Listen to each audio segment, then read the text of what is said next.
Приветствую вас на канале про кино. Здесь мы говорим только про те проекты, которые достойны вашего внимания.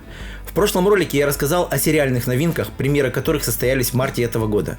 Но у нас есть и продолжение популярных историй, вышедшие на малые экраны в том же марте. Именно о них я вам сейчас и поведаю. Поехали!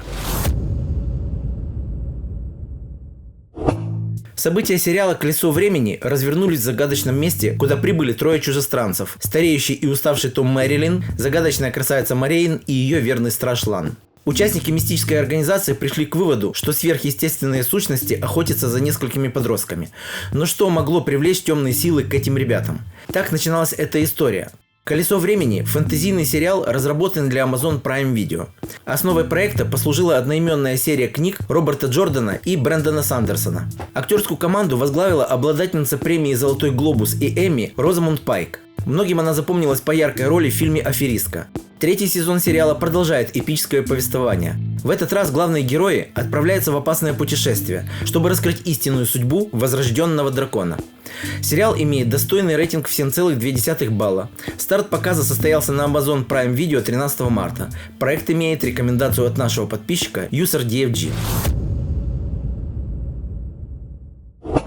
Третий сезон сериала «Банды Лондона» продолжает копаться в темном и жестоком мире криминального подполья. В этот раз, сотрудничая с семьей Думани, Эллиот Картер становится одним из главных криминальных авторитетов Лондона. Партия кокаина, загрязненная фентанилом, приводит к массовым смертям. Это вызывает хаос и приводит к конфликту между бандами. Стремясь восстановить порядок в городе, мэр начинает активную борьбу с преступными группировками. «Банды Лондона» – британская криминальная драма. Проект основан на одноименной видеоигре 2006 года. Создатели продолжили традицию напряженных и жестких сцен, показывая сложные переплетения власти и предательства. Проект имеет внушительный рейтинг 8 баллов ровно и остается захватывающим зрелищем для любителей этого жанра. Начало показа третьего сезона сериала состоялось на британском канале Sky Atlantic 20 марта этого года. Сериал к просмотру рекомендует наш подписчик Сергей Баранов. Этот сериал – продолжение сериала «Босх».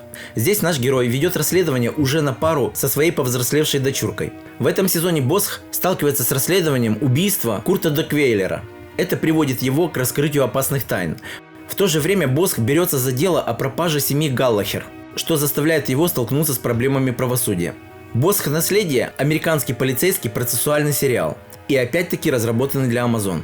Титульную роль все так же блистательно исполняет Титус Уэлливер. Проект продолжает радовать зрителей сложным и захватывающим сюжетом, подчеркивая глубину персонажей и напряженность повествования. Третий сезон сериала, который стартовал 27 марта на Prime Video, стал финальным. В целом, «Босх. Наследие», имеющий высокий рейтинг 8,4 балла, адресован поклонникам детективных ребусов и тем, кто интересуется продолжением истории Гарри Босха. События этой истории происходят в 1990-х. Нам поведали о ранних годах Кеннана Старка. Помогая своей матери развивать наркобизнес, он сам стал частью криминального мира. В четвертом сезоне Кен Старк и его мать Ракель пытаются наладить новый бизнес, но они сталкиваются с угрозой со стороны Кадима Матиса, который жаждет мести после событий предыдущего сезона. Что из этого вышло, вы узнаете уже из просмотра. «Власть в ночном городе», книга 3 «Юность Кеннана» – это приквел к оригинальному сериалу «Власть в ночном городе», рассказывающий о становлении Кеннана в криминальном мире Нью-Йорка. Сериал отличается увлекательным динамичным сюжетом и прекрасной актерской игрой. Проект имеет высокий рейтинг, который составляет 7,7 балла. Делая его обязательным к просмотру для поклонников франшизы. Начало показа состоялось на американском кабельном канале Starz 7 марта этого года. К нам вернулся еще один популярный проект. Четвертый и тоже финальный сезон сериала «Праведные Джемстоуны» продолжает рассказывать о семье телепроповедников, чья деятельность далека от истинных религиозных ценностей. Новый сезон сосредоточился на романе главы семьи Илая Джемстоуна с Лорой Милсап. Дети Илая предпринимают абсурдные попытки саботировать эти отношения. «Праведные Джемстоуны» – сериал с элементами криминала и черной комедии, выпущенный телеканалом HBO. Актерский состав остается неизменным, но есть интересный сюрприз в виде примкнувшего Брэда Купера. Его роль в премьере сезона получила высокие оценки критиков. Зрители отмечают блестящую игру всего актерского состава и баланс между абсурдным юмором и драматизмом. Сериал стартовал 9 марта и на сегодня имеет высокий рейтинг 8,1 балла. Ну а теперь о продолжении сериала «Темные ветра». Действие разворачивается в 1970-х. В третьем сезоне два полицейских резервации индейского племени Наваха, Джоли Пхорн и Джим Чи, продолжают расследование серии преступлений, связанных с исчезновением двух мальчиков. Бернадетт начинает новую карьеру в пограничной службе. Там она сталкивается с торговлей людьми.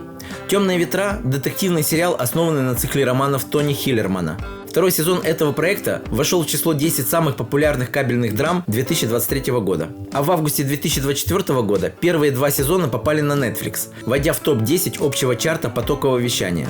Также замечу, что этот сериал на 95% создан и реализован коренными жителями Америки, индейцами Наваха. Сезон состоит из 8 эпизодов, которые выходят еженедельно по воскресеньям на канале AMC. Рейтинг проекта составляет 7,7 балла.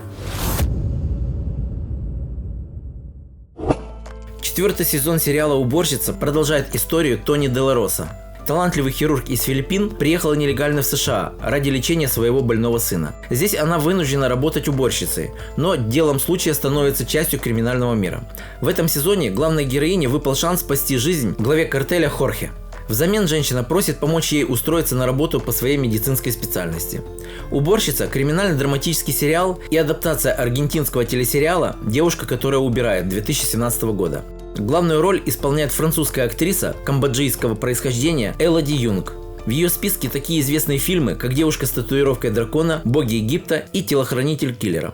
Четвертый сезон сериала по традиции состоит из 12 эпизодов, старт которых состоялся 25 марта на американском телеканале Fox. Рейтинг сериала на IMDb составляет вполне достойные 7,1 балла. И на закуску интересный рейтинговый детективчик. Сюжет крутится вокруг инспектора Хамфри Гудмана и его невесты Марты Ллойд. Парочка стремится к спокойной, тихой жизни.